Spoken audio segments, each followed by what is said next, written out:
think we're ready to go. Now, we last week in Sabbath school, 3 suggestions came in about what we should study next. One was the Spirit of Prophecy, volumes 1 through 4. That would take probably 4 years, but that's fine. Those are great volumes.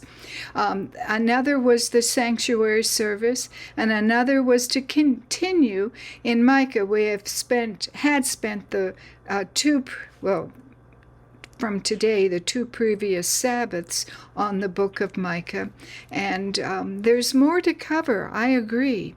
But I think what we'll do is start in the volume 1 of the Spirit of Prophecy. And when we get to the section on the sanctuary, focus then on a series of lessons on the sanctuary. So if you're familiar with the volume 1 of the Spirit of Prophecy, it starts with Lucifer, or Satan as it's called in this volume. The next chapter is on creation.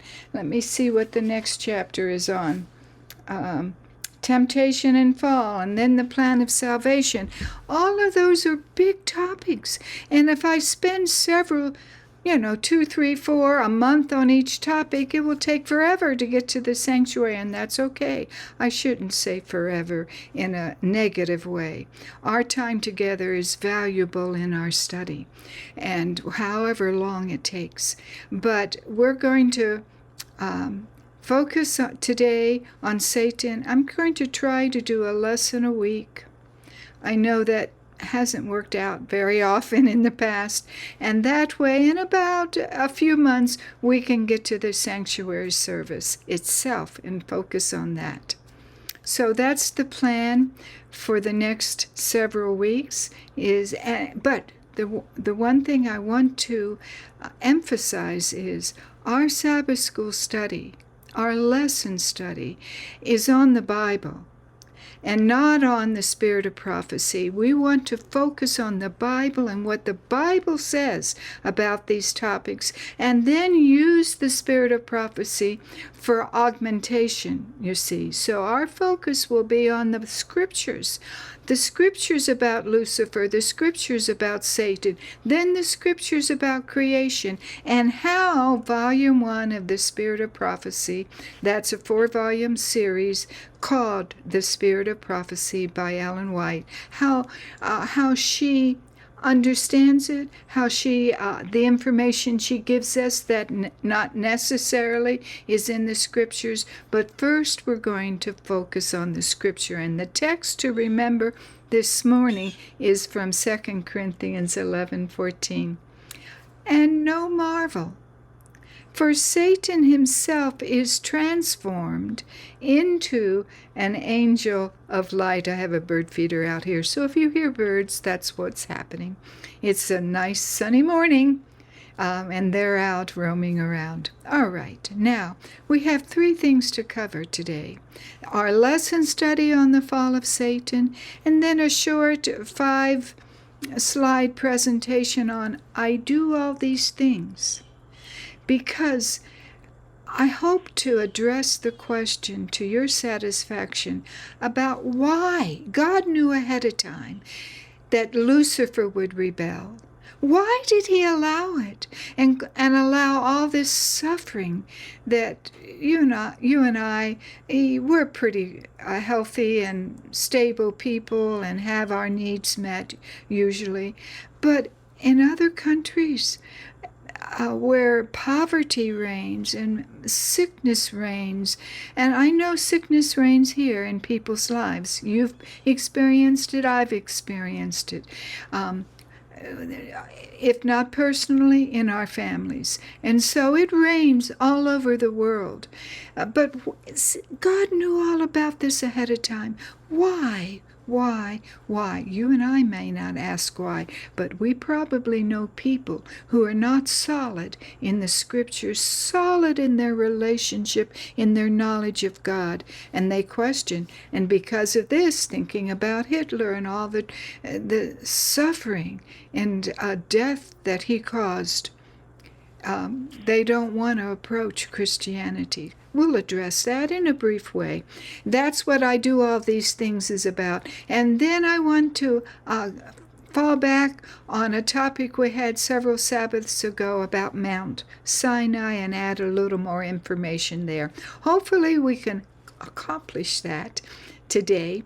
We'll see. But let's open up our lesson about the fall of Satan. So I have to go here and pull this up.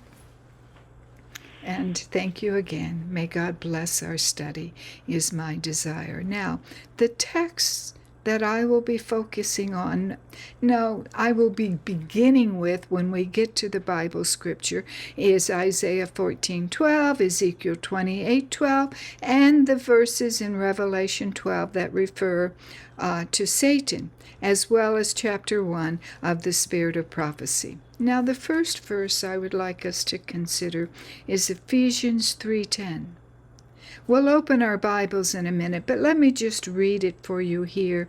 To the intent that now unto the principalities and powers in heavenly places might be known by the church the manifold wisdom of God. Now that sentence structure may confuse you a little bit. The New American Standard Bible words it this way, same concepts, but restructured the phrasing, so that the manifold wisdom of God might now be made known through the church to the rulers and the authorities in the heavenly places.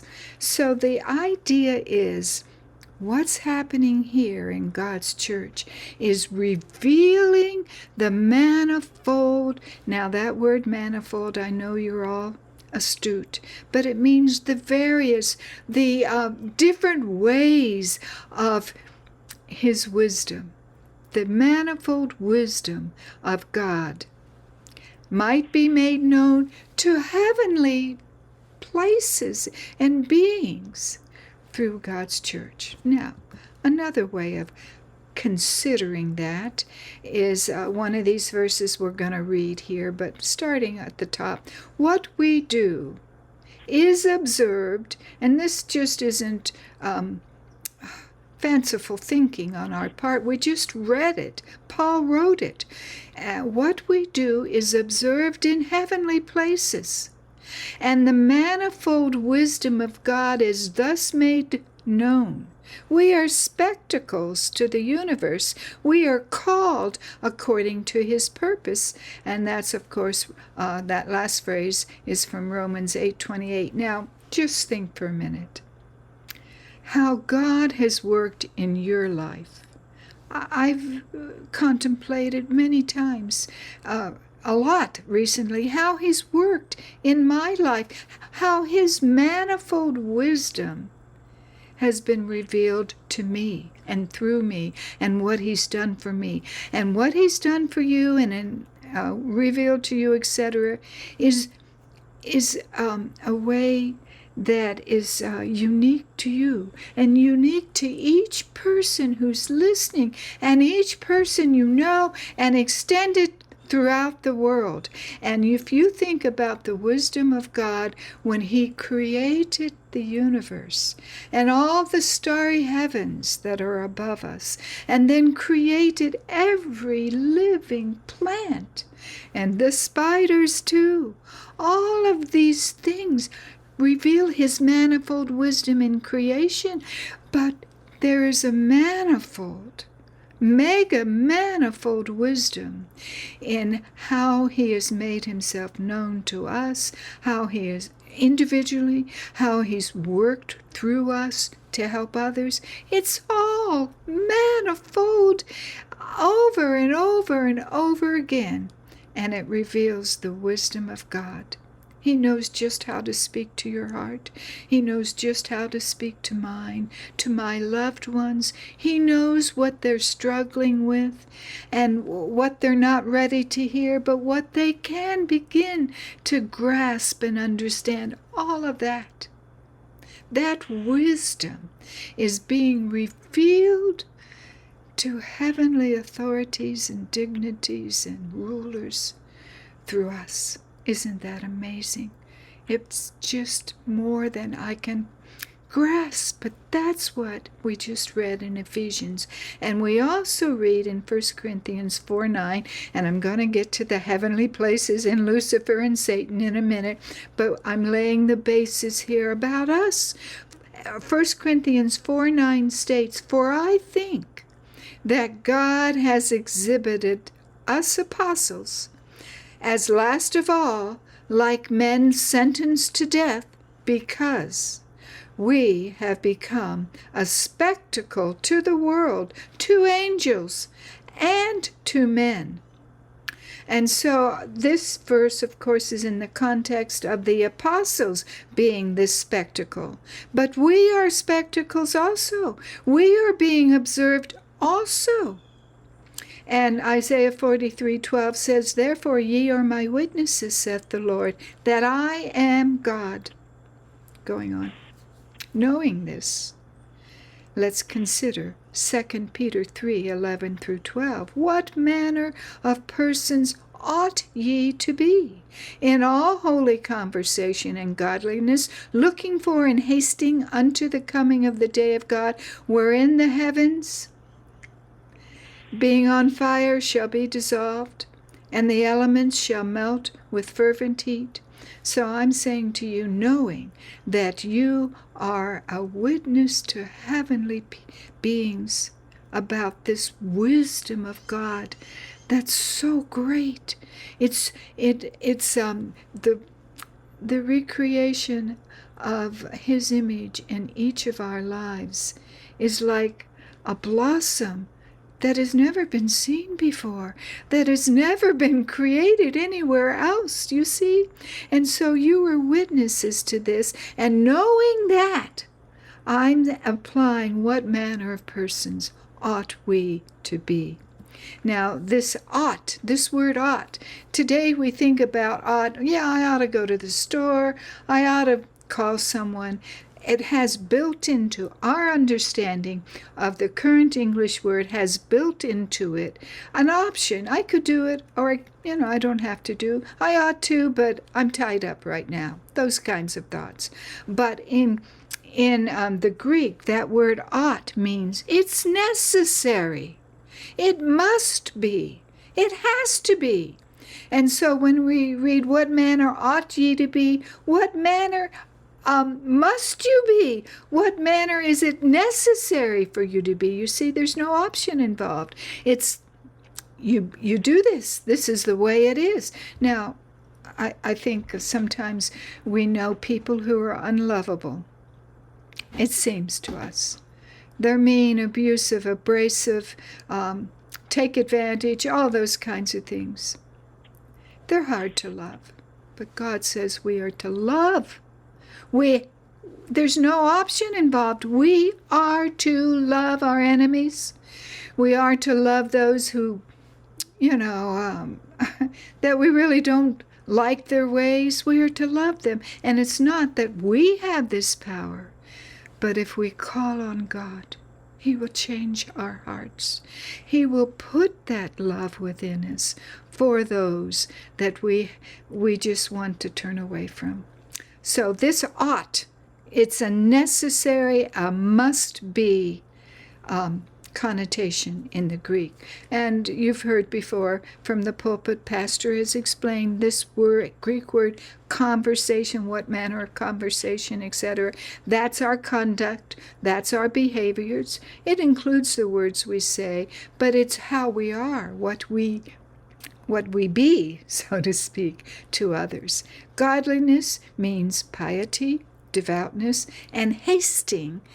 It's not in the Greek, it's not in the Bible as hastening, but that's what it means. Hasting means to hasten or to cause something to happen soon.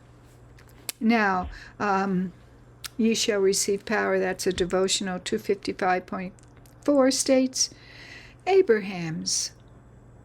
And I put this in here because there's a concept that I haven't heard or I didn't see before, how God works individually with people, and I wanted to share it with you. Abraham's unselfish life made him indeed a spectacle unto the world and to angels and to men. 1 Corinthians 4:9. And the Lord declared he would bless those who blessed Abraham, and that he would punish those who misused or injured him. Through Abraham's experience in his religious life, a correct knowledge of Jehovah has been communicated to thousands, and his light will shed its beams all along the path of those who practice the piety, the faith, the devotion, and the obedience of Abraham. Now, we recognize Abraham as a great father of our faith. We recognize that God chose him for a special and a monumental work. The father of many nations, Abraham. And so when I read that God declared he would bless those who blessed Abraham and punish those who misused and injured him, I can understand, because he was a mighty man of God. But I want to just remind you or illustrate to you that we cannot read the minds of other people. We cannot see how God looks at other people, especially people of the faith, people who love God, devote their lives to having the mind of Christ, who want to be like him, whether they're rich or poor, educated or not, whether they have a small sphere of influence like maybe you and me, or whether they have a huge sphere like Abraham. His life reaches down to us and has reached to every generation since him. He has a major impact on people still today. Paul does, etc. But in God's sight, he has no favorites. All men are the same to him, as long as they are doing what he requires of them. And he may require of you something he would never require of me. I remember the first time, and I know I've shared this in Sabbath school, when I was just a young person in my early 20s, and I was convicted to give a copy of Steps to Christ to a person who was searching. Yet you may not believe this, but I'm really a shy person. It's easier for me to be right here where I can see you, and I can just speak with pleasure and peace and joy, but I'm basically a shy person. And the first time I handed out a book to anyone was this time, and Satan just worked me over. Don't do it, don't do it. You don't know, they'll make fun of you. Whatever it is that he said, I have no clue now, but I did it. It was a hard thing, but I did it, because that's what God wanted me to do. And I believe, and hopefully it will bless. It has blessed her and blessed other people in the process. We just don't know. But what God requires of you is in no way related to what God requires of me, except to live a holy life, except to, from our heads to our feet, give our lives to Christ and his work.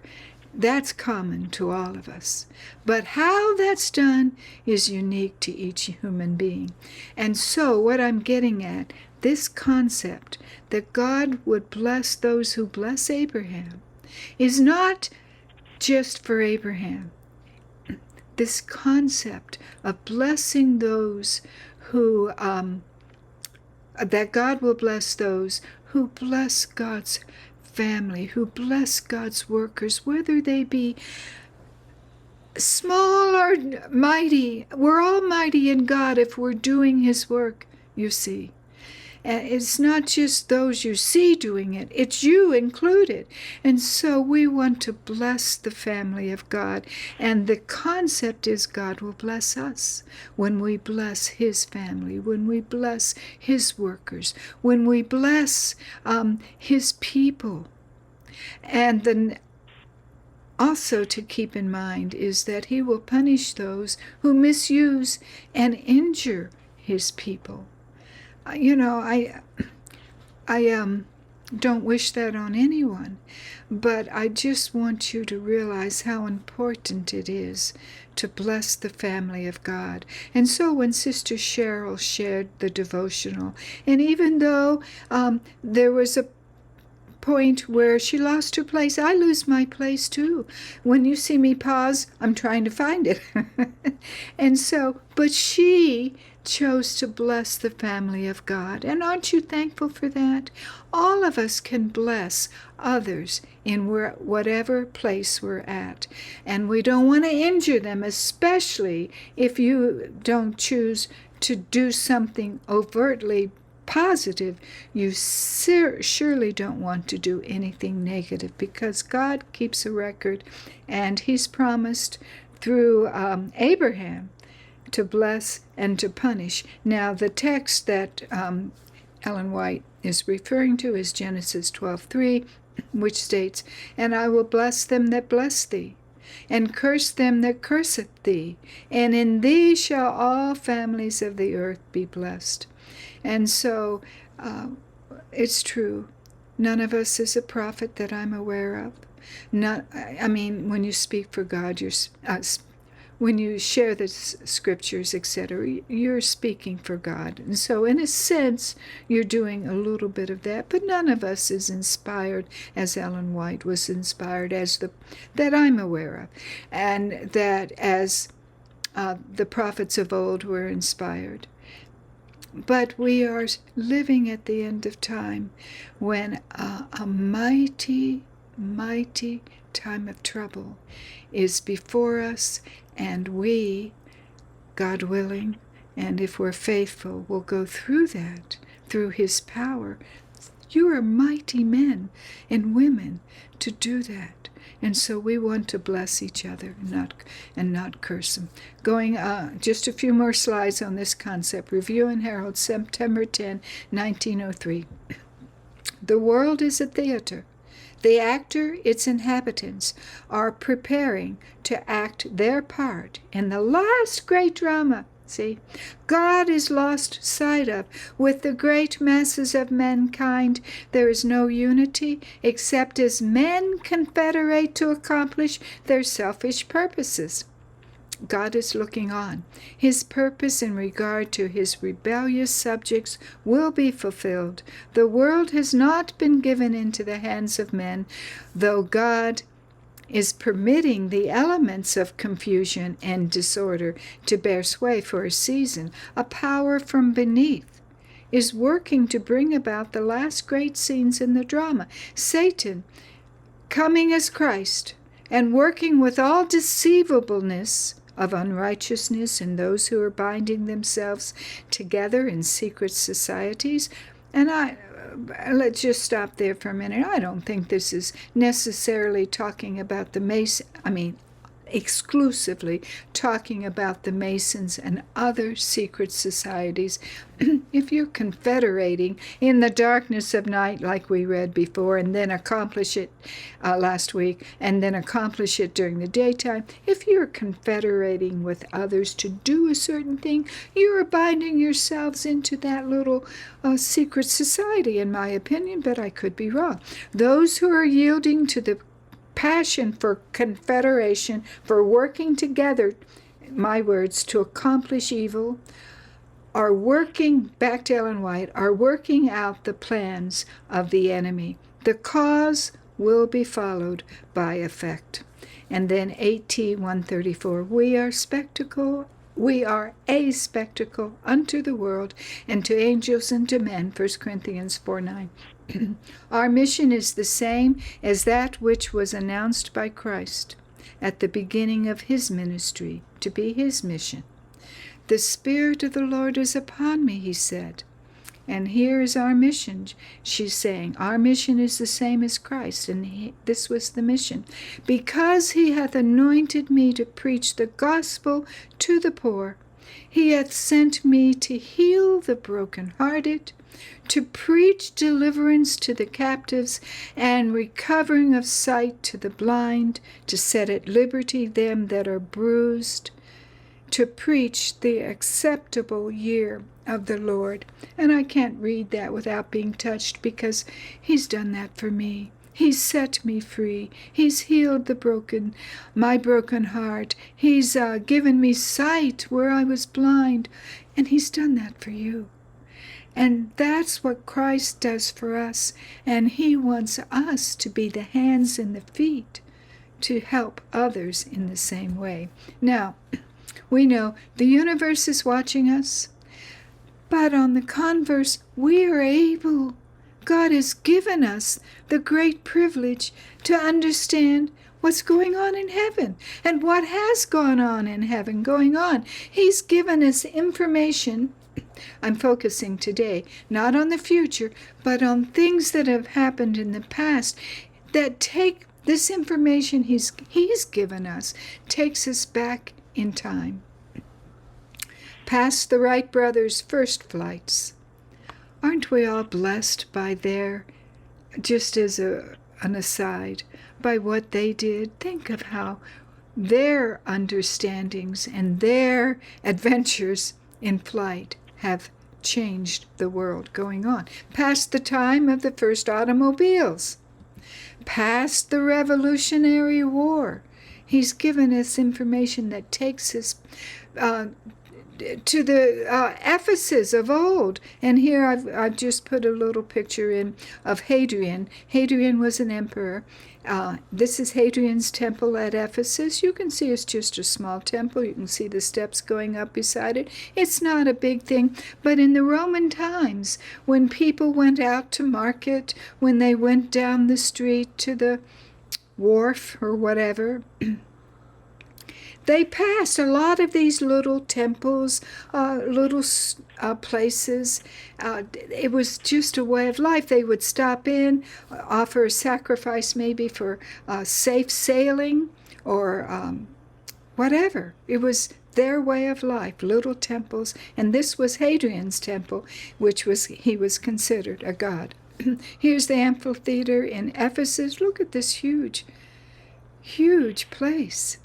And there's a person down at the bottom to help give you a perspective of this amphitheater in Ephesus. But God has given us, this is archaeological evidence we have, but we're talking now about spiritual evidence, understanding information that takes us back even before the creation of man, back through space to heaven itself. I mean, heaven is still there, of course, but to heaven at the time of Lucifer. Now, the texts that often are used to give us information about Lucifer and Satan start with Isaiah 14. So let's open our Bibles to Isaiah 14, starting in verse 12. Familiar verses, I'm sure, but we now want to think about the fall of Satan. Isaiah 14, verse 12 states, "How art thou fallen from heaven, O Lucifer, son of the morning? How art thou cut down to the ground, which didst weaken the nations?" I'm sorry, it's my glasses also. You see, we're struggling. Verse 13, "For thou hast said in thine heart, I will ascend into heaven. I will exalt my throne above the stars of God. I will sit also upon the mount of the congregation in the sides of the north. I will ascend above the heights of the clouds. I will be like the Most High." Just remember, he's not trying to exterminate God and be God. He wanted to be like him. We want to be like him, don't we?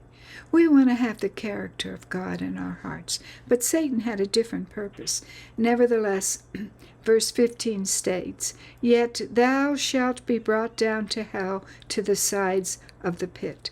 Now we want to move forward to Ezekiel. Verse 28, also, chapter 28, and also verse 12, which states, And we're going to go forward from 12. Son of man, take up a lamentation upon the king of Tyrus, and say unto him, Thus saith the Lord God, Thou sealest up the sum, full of wisdom and perfect in beauty. Now, this is metaphorically placed to Cyrus, but it's speaking of Lucifer, i.e. Satan. Verse 13, Thou hast been in Eden, this is how we know, the garden of God. Every precious stone was thy covering, the sardius, topaz, and the diamond, the beryl, the onyx, and the jasper, the sapphire, the emerald, and the carbuncle, and gold. The workmanship of thy tabrets and of thy pipes was prepared in thee in the day that thou wast created. Thou art the anointed cherub that covereth, and I have set thee so. Thou wast upon the holy mountain of God. Thou hast walked up and down. In the midst of the stones of fire, thou wast perfect in thy ways, from the day that thou wast created till iniquity was found in thee. By the multitude of thy merchandise they have filled the midst of thee with violence. And thou, now we're going back to King of Tyrus, that he's in the midst of violence and has sinned. Now let's turn to Revelation 12. There are other texts we're going to consider, but these are the beginning ones. Revelation 12.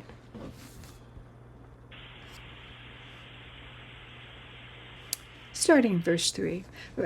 In 1 and 2 we have the woman clothed with a sun, etc. But in verse 3, And there appeared another wonder in heaven, and behold, a great red dragon, having 7 heads and 10 horns and 7 crowns upon his heads.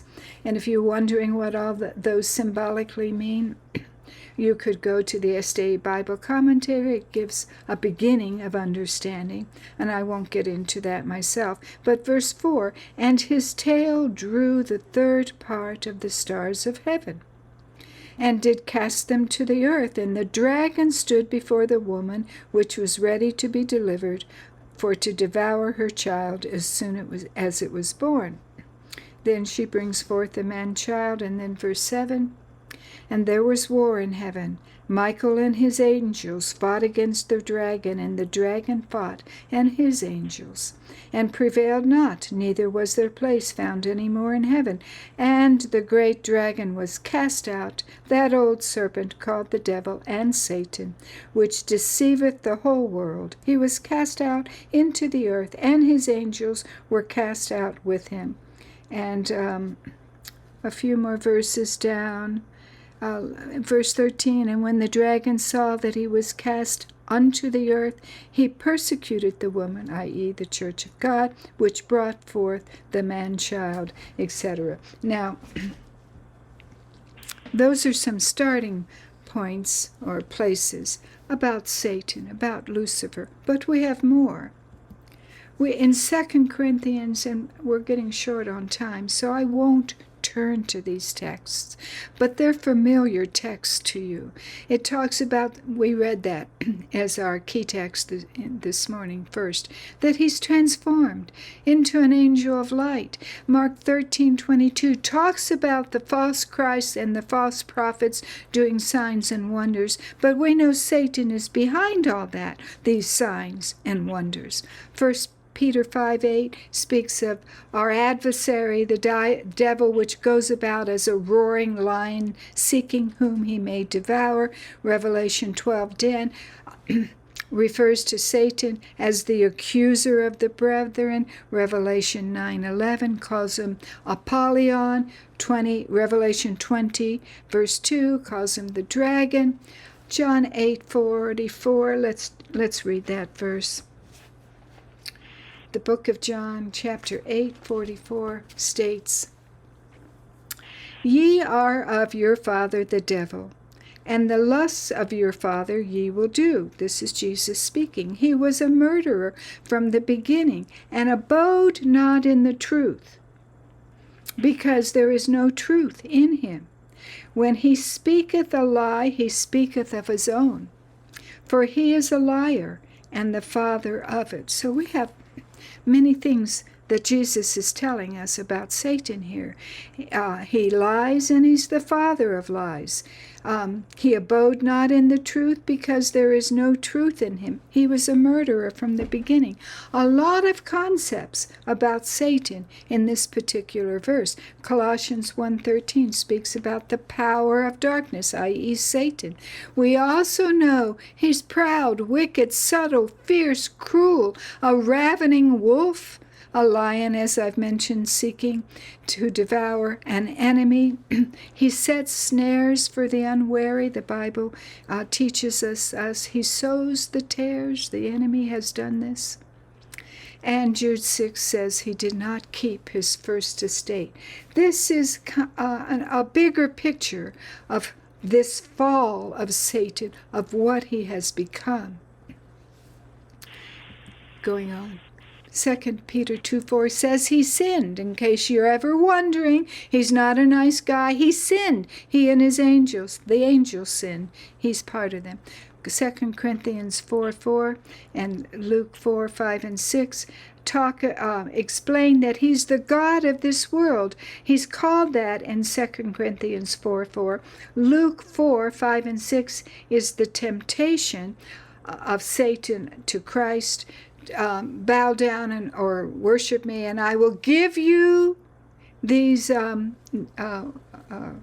nations. It's like, they're mine. I'll give them to you. He's the God of this world. He fell from heaven, Luke 10:18, and Revelation 12 talk about him falling from heaven. Now, going back to John 8:44, where it says, he abode not in the truth. That phrase lets you know that there was a time he did abide in the truth. Abode is like abided. It's the past tense of abide. So he abided not in the truth, i.e. he abode not in the truth. Two ways of saying that. But it means he was in the truth, but he didn't abide in it. So he had truth. He was in the truth, but he left it. He didn't abide in it. And that's a concept you can get from John 8:44. In heaven, and this is now pulling in information from Ellen White, this first chapter in Spirit of Prophecy, Volume 1. She tells us he was a high and exalted angel, next in honor to Jesus himself. His countenance was mild. He wasn't an aggressive person. At this time, his countenance was mild and expressive of happiness. His forehead was high and broad, showing a powerful intellect. My forehead isn't, but his was. His form was perfect, his being noble and majestic. These are all concepts from the first paragraph of the first chapter. A special light beamed in his countenance and shone around him brighter and more beautiful than the light around other angels. But he was envious of Christ and gradually assumed command, which was Christ's alone. Jesus had the preeminence of all the angelic host, and he was one with the Father before the angels were created. This is from Ellen White. The Father, because of this darkness brewing, this rebellion brewing, the Father gathered all the angels together and in their presence conferred special honor on Jesus. He was seated with the Father on the throne. The Father told the angels that he had decided that Christ, his Son, should be equal with him, so that wherever the Son was present, it was as if the Father was present. The word of the Son was to be obeyed as readily as the Father's own word. The Father had invested his Son with authority to command the heavenly host, and his Son would work with him in the creation of earth and of every living thing on the earth. And so from this you gather that the earth hadn't been created, and anything on the earth hadn't been created, but the angels were there. You see, Lucifer was there. His Son would carry out his will and his purposes and would do nothing of himself alone.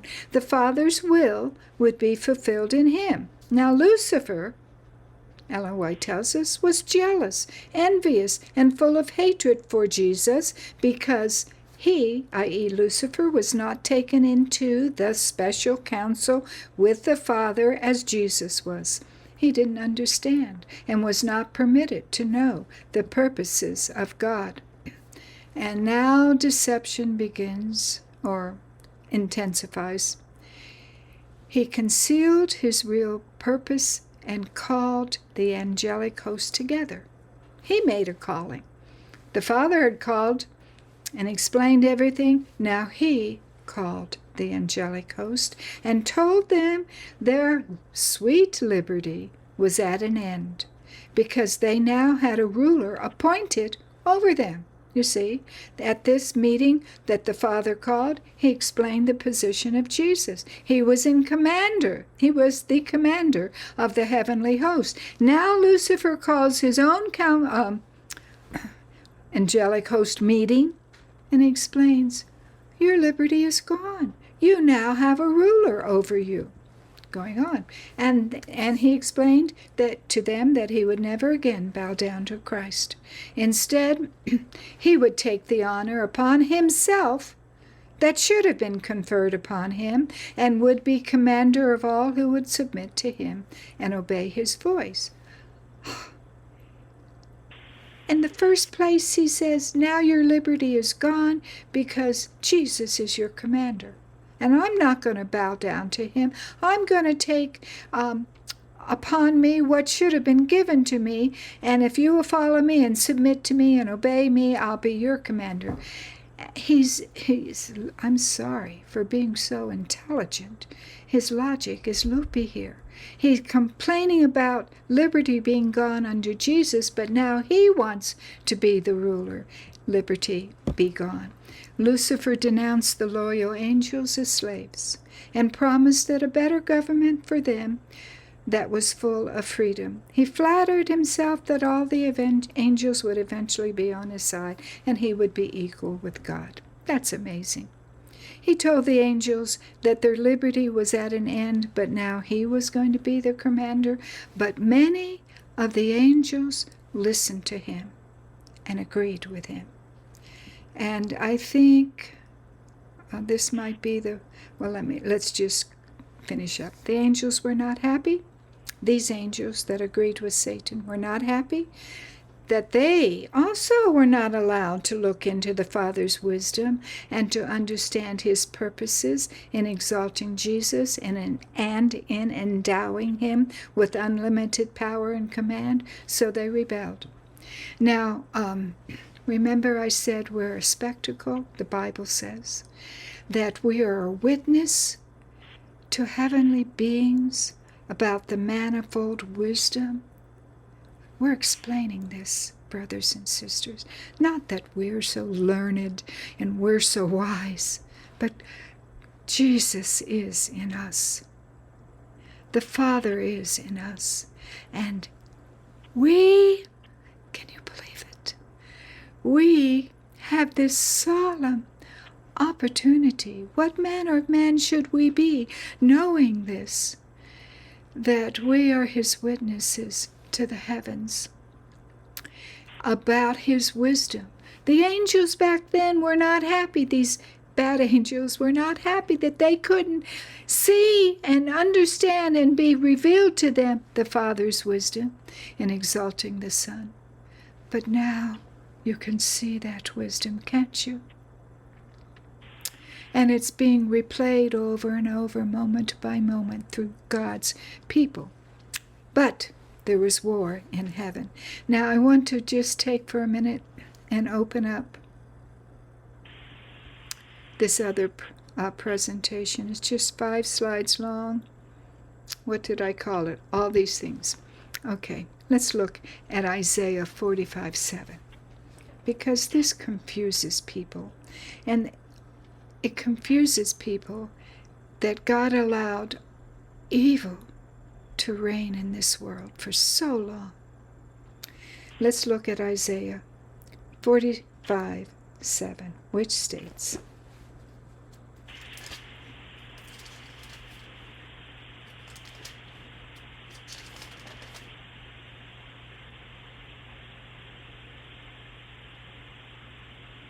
I form the light. Well, if we back up, I am to verse 5. I am the Lord, and there is none else. There is no God beside me. I girded thee, though thou hast not known me. And then he goes on to say in verse 7, I form the light and create darkness. I make peace and create evil. I, the Lord, do all these things. Now, before we look at just a little bit at these words, you may have heard people say, I can't believe in God. Look, he knew, if he's omniscient, he knew what Lucifer would do, be Satan, cause the fall of Adam and Eve, although they chose it, there's a mutual causation here. But he knew the future. Why didn't he stop this? And I would just like to propose to you, if not Lucifer, another angel would have done this. Because you see, when Lucifer presented to the angelic host that he called together and laid out his ultimatum, a third of the angels chose to believe him and side with him. That tells you that every angel had freedom of choice, Lucifer included. And if Lucifer hadn't done this, another angel might have. And so our Heavenly Father and our Savior Jesus Christ prepared for this, because the only other option would be to take away this freedom of choice. And that's true with you and with me.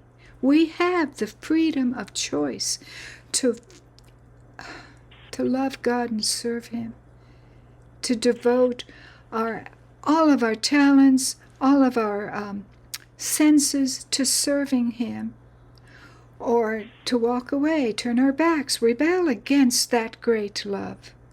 But we have the freedom of choice. All the angels, including Lucifer, did, and sometime they knew, it happened to be through Lucifer, the highest in authority next to Jesus, this rebellion, this choice to be selfish, to covet something that's not mine, would rise up in God's perfect world. And so he had to let it be, because if he wiped out Lucifer at the first evidence of rebellion, there'd be another and another and another. It had to go through to the end to show what evil, rebellion, selfishness is like. And it's not just because it's Lucifer. It would have been any angelic being who used the freedom of choice to choose to rebel. And God couldn't take away that freedom of choice, and because love would not then be a choice. You all have heard of abusive relationships. Well, you will love me. You can't force love. You can't do that. God, it's impossible. God does not force his love on us or on anyone we love and want them to love God and serve him. It's all choice, and he could not take that choice away and maintain the universe. It would have been the end of the universe, you see. And so when we read here in verse 7 that I form the light, that word form is yasar. It means as a potter. The basic meaning of this root is to form, to fashion, while the word occurs in synonymous parallelism with bara, which means to create, and asa, which means to make. Its primary emphasis is on the shaping or the forming of the object, and that's from Theological Word Book of the Old Testament. Now, an interesting concept. I formed the light. That the Hebrew word light is or, O-R, but it's a Hebrew word, and with accents. And it means the daylight, the dawn, or just light. I formed the light. Now, you may have wondered about the sense of time. Has time always been? But here, light was formed, for our world at least. I don't know about any place else. And that or means the sunlight, the daylight. And that's a way of noting the passage of time. So time is involved with this creation of light. I formed the light. It's also time. It connects to time. Now, this other word, I create, how does it say? I form the light like a potter. I fashion it. And create darkness. Now, there's a different Hebrew word here for create. That's bara, which is synonymous with forming. But it has a meaning of creating. It's different from yasar, to fashion, in the sense that it emphasizes the shaping of the object, or the beginning of the object, the initiation. That's also from Twat. And I think of, so I create darkness, and then the same word create evil. So people stumble over the fact that God creates evil. Well, an answer to that is he takes responsibility for everything. But another aspect to that is something like what we read in Jeremiah 6:19. Hear, O earth, behold, I will bring evil upon this people, even the fruit of their thoughts, because they have not hearkened unto my words, nor to my law, but rejected it. And so we know through the Old Testament history that God says he will bring evil unto, through the Babylonians or whatever. He brings it. He doesn't make it, but he allows it. He takes credit for bringing this evil. He's not creating it. He's bringing it, so to speak. Now, the word make, asa, this is interesting. It means to make or to do. And it has the sense of an ethical obligation. But what I want to get down to is in the next slide, about this doing. The word asa, to make or to do, is also often used in specialized expressions like make war, deal kindly, show faithfulness, and I have the text there. It's the same Hebrew word. You could say do war, do kindly, do faithfulness, do folly is there in Deuteronomy, do offer sacrifices or do sacrifice, do the Passover. That's how you can understand this Hebrew word asa. It means to make or to do goodness. And so when we read in verse 7, I make peace, I do peace. I ethically choose and do peace. Because remember, we read back before that it has an ethical connotation. You're choosing to do good. And let me back up. One of the Dead Sea Scrolls uses, instead of peace, good. That instead of translating it,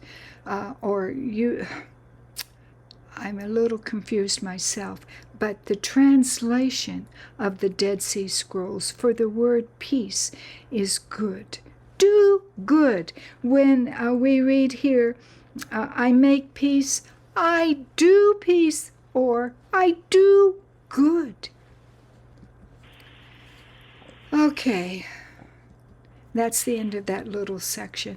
And I see it's 10:43, and the chapel will need to set up for the sermon coming up in a few minutes. So this might be a good place to stop. I hope it's blessed you. It's blessed me to understand, like this Isaiah 45:7, to understand again how we are spectacles, witnesses. The universe is watching us, in particular the rulers and the people that have special work to do. You see, not all the angels, they didn't side with Satan, but they weren't convinced that he didn't have something of value to say until the death of the cross, and they saw what Satan did to their beloved Christ. But we are continuing to witness to them. So please, brothers and sisters, realize your high calling in Christ and not reject it, not say, well, I'm a pretty good person. I want to do this. I still have goals on this earth. I want to, whatever, get possessions, do things. And there's nothing wrong with doing things, but let them be good things. Let them be things that Jesus could go with you to do. Any thoughts or comments? I'm going to stop the recording now and then